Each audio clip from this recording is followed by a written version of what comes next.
जय श्री कृष्णा। प्रिय दर्शकों, आप सभी का स्वागत है हमारे इस YouTube चैनल पर। दर्शकों, मैंने पिछले 2 वीडियो दिए थे जिसमें मैंने राहु के राशि परिवर्तन के संदर्भ में आप लोगों के सामने बात रखी थी कि राहु किस तरह से पूरी दुनिया को बदलने वाले हैं। लेकिन बात आती है कि राहु जब दुनिया को बदलेंगे तो क्या उनके इस बदलने के क्रम में क्या कोई महामारी फैलेगी, ऐसी कोई परिस्थिति बनेगी, या कोई आर्थिक मंदी आएगी, ऐसी परिस्थिति बनेगी, या दुनिया की जनसंख्या बहुत तेजी से कम हो जाएगी। तो दर्शकों, आज के वीडियो में मैं आपको इन्हीं सब प्रश्नों का उत्तर अवश्य दूंगा। दर्शकों, राहु जब 2020 के अंदर ट्रांजिट कर रहा था तब उसकी युति अलग तरह की थी। तब वो किसी महामारी को पैदा करने की ताकत रखता था। 2021 में भी उसकी स्थिति यही थी, लेकिन 2022 में उसकी स्थिति ऐसी नहीं थी। इसलिए मैंने कहा था कि तीसरी वेव यानी थर्ड वेव कोविड की नहीं आएगी, और आप लोगों ने देखा है कि वो कोविड की थर्ड वेव नहीं आई है। लेकिन दर्शकों, आने वाले समय के अंदर क्या दुनिया के अंदर दोबारा से कोई महामारी फैलेगी? तो इसका स्पष्ट उत्तर है कि ऐसा नहीं होगा। यानी दुनिया के अंदर अब कोई महामारी फैले, इसकी संभावना लगभग शून्य है, क्योंकि ग्रहों की जो परिस्थिति बन रही है वो महाविनाश की ओर संकेत दे रही है, अर्थात युद्ध जैसी परिस्थिति को जन्म देने की ताकत रखती है, ना कि महामारी फैले इसकी संभावना को वो जन्म देती है। यानी जो परिस्थिति पैदा होगी वो हमारी अपनी मूर्खता के कारण से होगी, शस्त्रों का प्रयोग होगा, ये बात निश्चित है। और इसमें हम रासायनिक शस्त्रों का प्रयोग होते हुए देखें, ऐसी संभावना भी बनती है। इसके संदर्भ में मैंने आप लोगों को एक वीडियो में पहले बताया था। यानी कुछ देश ऐसे रासायनिक शस्त्रों का प्रयोग करें जो देश दुनिया के लिए ठीक ना हो, ऐसी परिस्थिति जरूर बनती है। आर्थिक मंदी तो आएगी, ये बात निश्चित है, क्योंकि अप्रैल 2024 के बाद से लेकर के दिसंबर 2025 तक का समय दुनिया के अंदर आर्थिक परेशानियों को लेकर जरूर आएगा।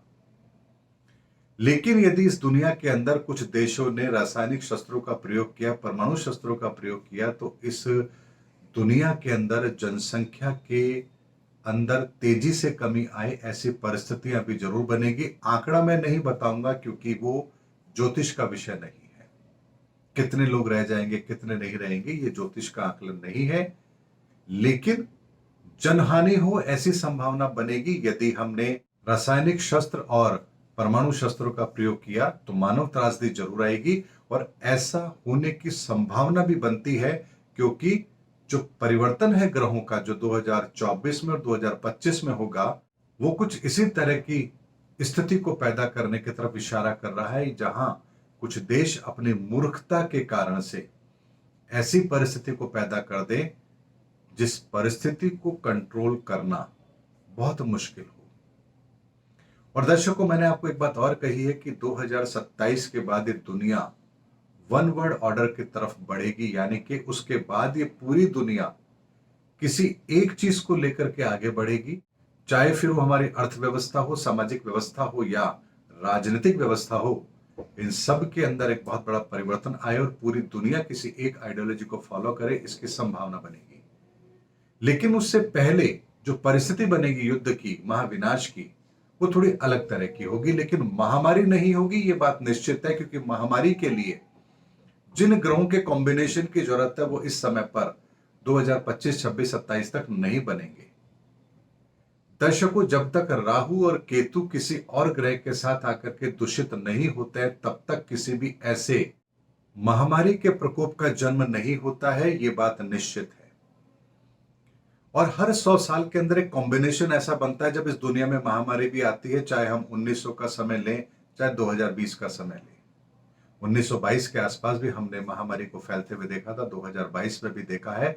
और कोविड जैसी महामारी अगले 100 साल के बाद में, यानी कि 2120 के आसपास फैले, इसकी संभावना ज्यादा बनती है। इसके पीछे भी एक अलग कैलकुलेशन है, और उस कैलकुलेशन को लगाने की जरूरत इसलिए नहीं है कि तब तक हम में से कोई भी जीवित भी नहीं रहेगा। तो उस प्रश्न का उत्तर आज ढूंढना बिल्कुल भी ठीक नहीं है। लेकिन वर्तमान समय के अंदर, निकट भविष्य के अंदर ऐसी कोई परिस्थिति नहीं बनेगी जिसमें कोई महामारी फैले, लेकिन जैविक हथियारों का प्रयोग हो इसकी संभावना बनेगी, परमाणु हथियारों का प्रयोग हो इसकी संभावना बनेगी, और हमारी मूर्खता के कारण से दुनिया की जनसंख्या में अचानक से गिरावट आए ये संभावना भी जरूर बनेगी। जन्म दर में भी कमी आएगी और धीरे धीरे अब दुनिया की आबादी कम होने की तरफ बढ़ेगी, यानी कि यहां से आबादी का बहुत ज्यादा बढ़ना ये रुकेगा और यहां से रिवर्स में हम जाएंगे, यानी कि आबादी अब धीरे धीरे कम होती चली जाए, इसकी तरफ ही दुनिया बढ़ रही है। दर्शकों, परिवर्तन का समय है, बहुत बड़ा परिवर्तन है, हजारों साल के अंदर होने वाला परिवर्तन है। इसीलिए इस परिवर्तन के हर पहलू का मैं बहुत ध्यान रखता हूं, एक एक कैलकुलेशन को बहुत माइन्यूटली लेवल पर चेक करता हूं, और जब कभी मुझे कोई परिस्थिति विकट दिखती है या विशेष दिखती है तो मैं आपको वीडियो जरूर देता हूं। इसीलिए अगर महामारी को लेकर के आप चिंतित हैं तो ये डर अपने मन से निकाल दीजिए। महामारी को लेकर के किसी भी तरह की परिस्थिति अब दुनिया में नहीं बनेगी, लेकिन परिस्थितियां विकट है और आर्थिक तौर पर भी चुनौतियां दुनिया के सामने रहने वाली है। इसलिए इसका मुकाबला तो हमें करना रहेगा, और इसके लिए 2023 का मुकाबला कैसे करना है इसके संदर्भ में मैं आप लोगों को पहले ही बता चुका हूं। दिव्य शक्तियों का आह्वान हम कर भी रहे हैं, और 2024 में इसके लिए क्या कदम उठाना है उसकी मैं घोषणा अक्टूबर नवंबर 2023 में अवश्य करूंगा कि अब 2024 के लिए हमें क्या कदम उठाने हैं। वो प्रयास भी मैं मेरा निरंतर रखूंगा 2027 तक, जब तक ये युग परिवर्तन कंप्लीट नहीं हो जाता है।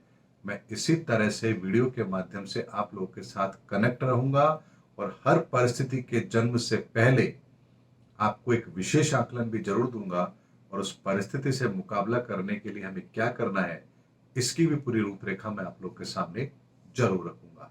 इसलिए अभी निश्चिंत रहिए, महामारी को लेकर के डरिए मत, और जो उपाय, जो समाधान हमें करने हैं वो निरंतर फॉलो करते रहिए।